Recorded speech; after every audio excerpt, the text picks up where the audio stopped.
High বন্ধুরা, কষ্ট নিয়ে তোমাদের সাথে হিন্দি টু বাংলাতে কনভারসেশন করছি। Okay let's go. दुख है एक तिक्त सत्य जो हमारे जीवन में आता है, हमें सिखाता है जीवन के আসল মূল্য।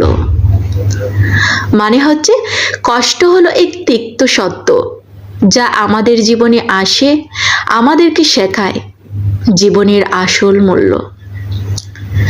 পরের স্টেপ হলো ये हमें शक्तिशाली करता है, हमें सिखाता है किस तरह लोग के सामने এগিয়ে जाना है। মানে হচ্ছে এটি আমাদেরকে শক্তিশালী করে, আমাদেরকে শেখায় কিভাবে লোকের সামনে এগিয়ে যেতে হয়।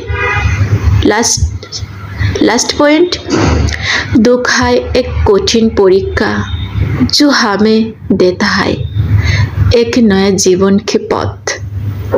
মানে হচ্ছে কষ্ট হলো এক কঠিন পরীক্ষা যা আমাদেরকে দেয় এক নতুন জীবনের পথ। ওকে বন্ধুরা, যদি ভালো লেগে থাকে like comment share. Thank you.